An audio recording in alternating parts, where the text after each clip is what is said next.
What's up, guys? I'm Laura from Reading in Bed, and today I'm here to talk about this book. So Steve Donahue is doing a read-along in the month of May, and it's not the whole thing. It's the Gospels. So each week on Sunday, he's releasing a video discussing each of the four Gospels. There's Matthew, Mark, Luke, and John. And so I'm a little behind already. Sunday was the first one, the Gospel according to St. Matthew, and yeah, he said these would take 20 minutes each to read. That is not true, just by the way, but this was the longest one. And, well, I mean, I noticed a couple things, and actually the two main things I took away were the exact same two things that Steve talks about right off the bat in his video. So, I mean, if you want, you could just go watch that, but his video is half an hour long, so stick with me, this will be short.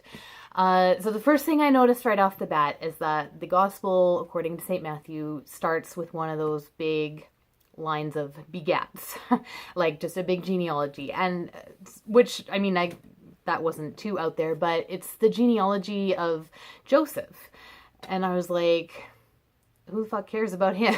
Like, he's not actually Jesus's father. He's married to Mary. But yeah, so that sort of confused me. I'm like, why are we spending all this time about Joseph? And then really we don't hear anything else about him after that. So that was kind of strange.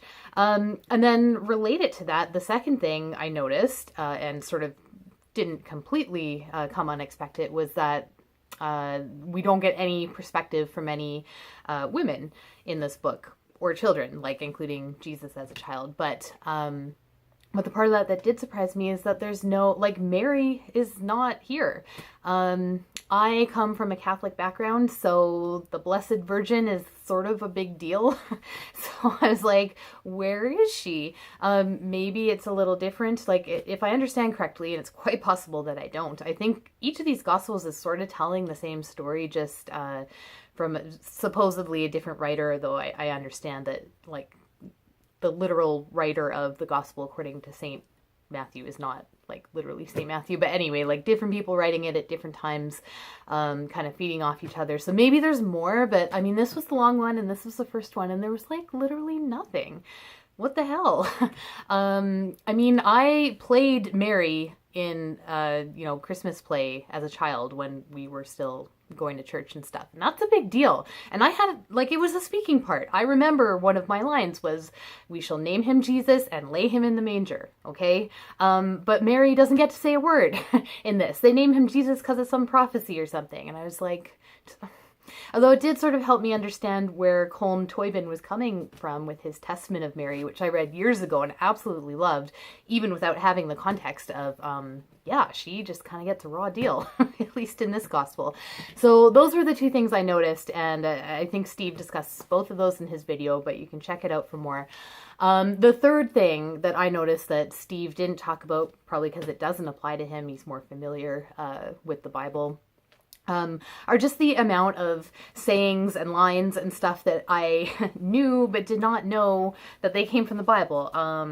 For example, "Do not give what is holy to dogs, or throw your pearls before swine, lest they trample them underfoot and turn and tear you to pieces." If you had asked me where pearls before swine came from, I probably would have guessed Shakespeare.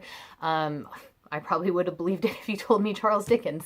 But it's a similar experience to reading Shakespeare for me, where you're seeing all these lines, like, sort of in their original, or maybe, first time in print. And it's weird because they feel like cliche and they feel tired, but this is like the source, and they weren't cliche and tired when they originated. So it's kind of cool, kind of weird. So I think that's it. Check out Steve's video. We also have a video from Wilson, with two N's, Shugart, who I think is a long time and prolific commenter on BookTube, who finally has his own channel. His video is also half an hour long, so, if you're into that, go watch. Otherwise, you can stay with me. I will try to do videos for the upcoming 3 Gospels. They're much shorter, so, yeah. But I'm going to be watching for Mary. Where is Mary? I want to know. Thanks for watching.